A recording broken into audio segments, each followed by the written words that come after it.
최근에 너희가 힙합을 아느냐 보셨어요? 아 보진 않았지만 내용은 완전히 알아요. 네. 저는 봤어요. just the clips. 저는 봤는데 한편으로 되게 반갑고 너무 약간 좀 이제 저 같은 경우는 힙합 팬으로서 이 예전에 그 선구자 형들이 요새 어떻게 뭘 하고 지내시는지 예, 진짜 궁금해요 저는. 네. 예, 그래서 그런 보는 재미는 있는데 또 한편으로 뭔가 약간 뭐라 그러지? 이게 막 아재 힙합 is back 그 약간 그 뭐라 그러지? 너무 이렇게 낮추는 거? 약간 이 형들이 해온 게 그리고 좀 이 힙합 문화 자체를 좀 너무 약간 좀 깎아내리지 않은 건지 그런 약간 자막이나 그런 좀 가벼운 예능적인 요소들로 좀 그래서 좀 좋은 면도 있고 뭐 방송이 그렇잖아요. 장단점이 있는 거잖아요. 맞아요. 쇼미더머니도 그렇고 되게 멋있는 형님들이고 이 우리 그러니까 길을 파준 형들인데 그래서 우리가 이 자리를 있게 해준 그런 형들인데 그런 형들이 약간 우리한테는 또 나름 약간 전설이고 영웅들인데 거기 나와가지고 약간 좀 그 방송에서 좀 그렇게 포장을 하는 게 저는 좀 약간 좀 불편했어요. 그러니까 좋은 면도 있는데 어떤 면들은 좀 불편했어요. 솔직히 얘기하면. 재범 씨가 말하는 거 보면 되게 마음이 깨끗한 사람인 게 이런 데서 느껴져요. 그러니까 저는 그냥 그런 거 보면은 어떤 생각하냐면 조금 더 냉정해요. 그러니까 내가 아쉽고 내가 아무리 길을 많이 뭐 터놓은 사람 중에 하나여도 나중에 내가 뭐 40 몇 살 됐을 때 음악 안 하다가 갑자기 저기서 불러주면 저는 오히려 이렇게 생각할 것 같아요. 내 주제에 난 멋있는 척 할 때가 아니야. 난 먹고 살아야 돼. 전 이거고. 네, 그리고 방송이라는 게 장단점이 있는 거에 대해서 완전 공감을 하고, 근데 그냥 얻는 게 있으면 내주는 것도 있어야 된다 마인드라서. 근데 무슨 마인드인지 진짜 이해돼요. 그러니까 팬으로서 바라봤을 땐 되게 마음이 좀 그랬을 것 같아요. 예. 근데 둘 다의 말이 지금 맞아요. 솔직히. 그렇죠. 사실 똑같은 말 하는 건데 바라보는 게 각자 다른 것 같아요. 그렇죠. 네. 그래서 저는 뭔가 약간 네.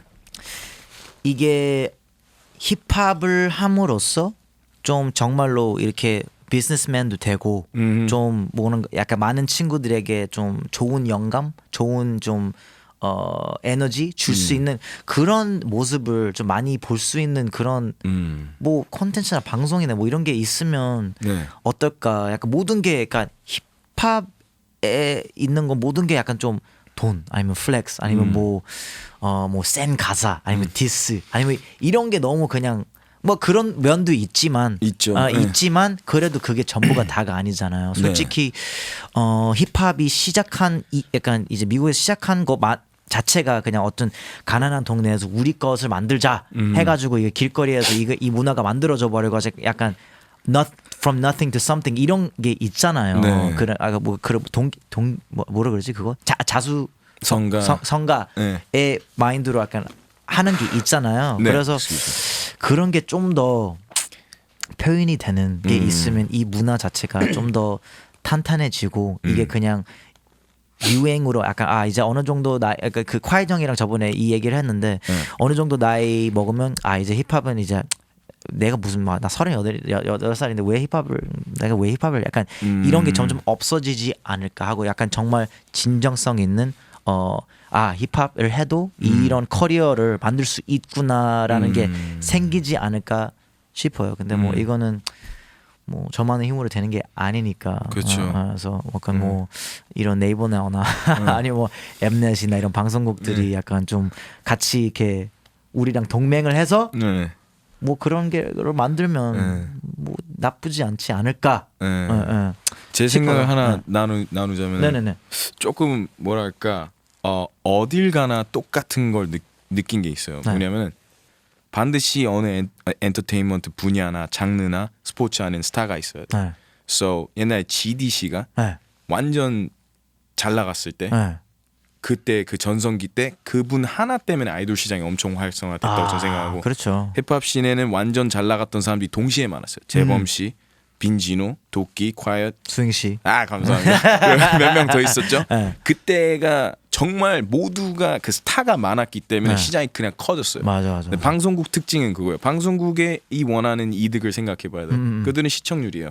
그리고 뭐 이렇게 협찬 받아서 이렇게 돈을 버는 거잖아요. 그들은 당연히 우리의 인기를 보고 이렇게 이걸 가져가는 게 당연한 수순이고, 그렇죠. 우린 그들을 또 이제 같이 이제 협업해서 혹은 이용해서 네. 우린 또 우리 거 챙기고. 네, 그렇죠. 근데 이제 되게 재밌는 현상은 제가 뭘 봤냐면 래퍼들이 방송에 나와서 이제 자주 나오고 하다 보면 방송에서는 자연스럽게 그걸 가져가서 이 래퍼나 스타의 어떤 사람의 스타성을 없애는 것 같아요. 그러니까 나쁜 의도도 아니고 그냥 네. 자기 득을 챙기다가. 네. 근데 지금 뭐가 필요하냐면 되게 신선한 용감하고 말 잘하고 음악 본질적으로 되게 잘하는 스타들이 다시 나와야 될 때 더하기 재범 씨 같은 사람들이 다시 완전 포커스 해가지고 여기 장르 다시 키우자. 본질이 뭔지 보여주자. 하면서 그럴 때라고 저는 생각해요. 그러면 다시 커질 수 있다고 저는 생각해요. 이게 어려운 게 네. 그러니까 우리가 처음에 그러니까 약간 뭐 10년 전에 이렇게 올라오고 있었을 때 그러니까 그렇게 많지는 않았잖아요. 근데 지금은 너무 많아가지고 하고 네. 심지어 이제 다 잘해. 래퍼들이 다 네. 잘해. 그래서 이게 뭐 예를 들어 막 네. 막 크러쉬나 네. 뭐 딱 뭐 지코나 네. 뭐 딱 뭐 누구처럼 딱 독보적인 그런 이제 어린 친구들 중에 와 얘가 뭐 빈지노나 넥스트다. 네. 빈지노나 이런 사람처럼 그런 게 없어 요새. 나도요. 네, 그냥 다 잘 나갔던 사람들 평균은 엄청 높아요. 그렇죠. 예. 잘 나갔다는 사람들은 여전히 약간 좀 그래 위에 있고 그 나머지 분들은 약간 이제 자기 영역 안에 이제 하고 있는데 네. 뭐 누군간 엄청 약간 좀 스타가 이제 나와야 되는 것 돼요. 같아요. 확실히. 완전히. 예. Rocky GPS.